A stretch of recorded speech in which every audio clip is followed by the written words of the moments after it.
Oregon has its latest 2025 commitment. It's Isaiah Mozee, 4-star wideout from Lee Summit, Missouri, and Lee Summit North High School. He becomes the 6th commit in the 2025 cycle for the Ducks, who now have the 20th ranked class in the country, which is currently comprised of a makeup of players that'll look very different compared to when this recruiting class ends, just given Dan Lanning and Tosh Lupoy and everybody's history recruiting for the Ducks the last couple of cycles.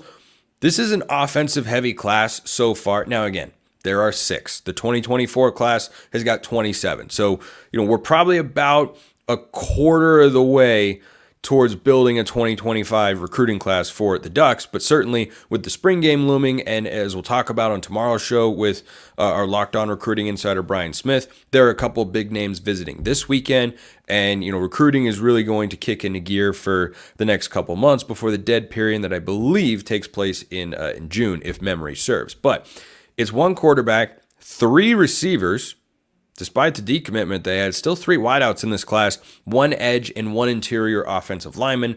That's where Oregon's 2025 high school class looks right now. This is the 3rd receiver commit, as I mentioned. Dallas Wilson, who is a 24/7 composite 5-star wideout. He's committed. Cooper Perry, one of the top players in the state of Arizona, who was the most recent commit before Mozee committed. Those are the 3 wideouts that Oregon's got right now. 2 4-stars and a 5-star. Not bad work for Junior Adams, and you got to put Rashad Samples in the mix certainly as well, especially with Cooper Perry. That was what put him over the top there. But one thing I always look at when a guy commits to understanding, okay, what sort of player is he? What kind of player can he be? Or how well is he thought of in the scouting community, is who else wanted him? Who did Oregon beat out for this commitment? Well, pretty solid list here for the 6'1", 185-pound wideout. He chose the Ducks over Alabama, Auburn, South Carolina, and Missouri, amongst others, but those were all the teams most heavily involved. You may notice a theme there. They're all in the SEC. Arkansas was also, or at least offered him at the very least, and a couple other SEC schools. So to get Mozee is another feather in the cap for Junior Adams, who just continues to recruit really, really high-level guys and go after, big names that other big schools are after here. And when I look at his film, and I'll get Brian's thoughts on his film tomorrow as well, I see a guy that is a big yards after the catch dude, because those are the highlights that he puts on his huddle film, and certainly not every play is like that. But the reason that my first note on him is that he's a big-time yards after catch guy is that the way that he moves through a defense kind of reminds me of a running back. He doesn't catch the ball like a running back. He has lined up at running back from time to time, but the way that he moves through the secondary and the way that he stays balanced, he stays on his feet, he's shifty, he's got a side-to-side component to his ability to make guys miss. He's got that breakaway speed as well that you'd expect for a guy of this caliber. One thing I will say on the speed side of things, I don't really know, and Brian hopefully will be able to offer more insight on this tomorrow.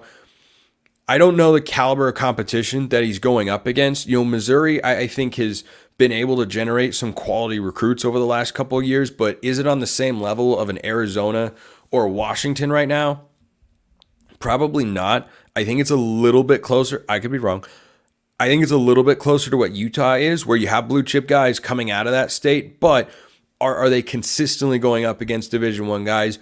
Maybe not. So, for Mozee in 2025, I think he's a guy who reminds me very, very much of Bralon Addison. And I don't know what you all remember about Bralon Addison. I have very fond memories of watching him play growing up, because I thought Addison was so solid. And I want to remind myself exactly how tall he was, because that guy was so darn solid. He was 5'10", 190, so a little bit shorter, but the build, and ironically, Addison was from Missouri City, Texas.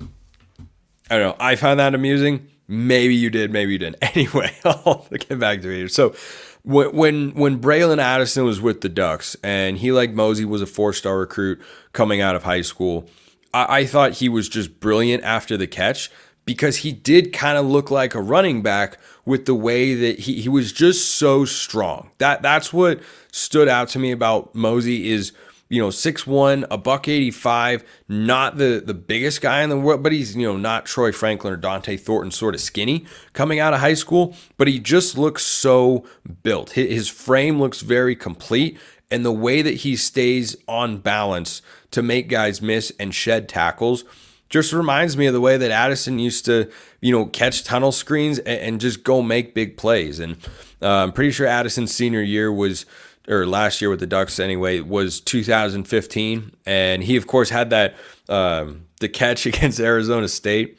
Don't ask my guy Richie Bradshaw, Locked On Sun Devils, about that play. He gets very upset. Was Bralon Addison out? I don't know. Maybe. Will we ever know? We kind of know. But he was in, or at least that's what the officials told us. So I think that for Mozee, having that sort of guy is always going to be valuable, because anyone who can help out a quarterback, that's quarterback's best friend, right? Bo Nix, who do you like throwing the ball to last year a lot? Tez Johnson, Troy Franklin. What were they really good at? Yards after catch. And I think that's where Mozee can really, really shine. A guy that, at 6'1", can probably line up both inside and outside, much like Bralon Addison did. But I think he's someone who you just want to get the ball to. And I'd wonder if they use him in gadget situations. He has a little bit of experience lining up at running back. Bralon Addison from time to time would line up in the backfield and, be handed the ball or take it on sweeps, or Scott Frost would try to do the Philly special, and it never worked, but he kept trying it. It was like my biggest beef with Scott Frost when he was OC. He was very good, but he kept trying that, and it wasn't working, and that bothered me to no end. But anyway, so I really like Mozee. I think that he, can bring a lot to the table, and the question that, two questions that come to mind when a guy like this commits. Number one, what's his timeline? Because is he ready to play in 2025? That's a question perhaps better asked for Brian Smith.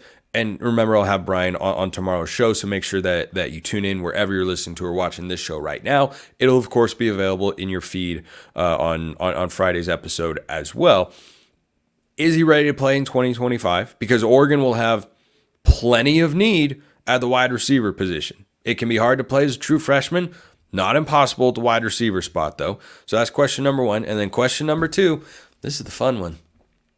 Who's going to throw him the football? If he's not playing till 2026, who's throwing him the football? Is it Austin Novosad? Is it Dante Moore? Is it Achilles Smith Jr.? I don't know. You tell me. Kind of a fun question to think about, isn't it? I'm just saying. I'm also saying that the spring game is 9 days away. I am most excited. April 27th. Cannot wait. That is next Saturday, if memory serves. Appreciate everyone listening. I'll see you next time. Have a wonderful rest of your day, and go Ducks.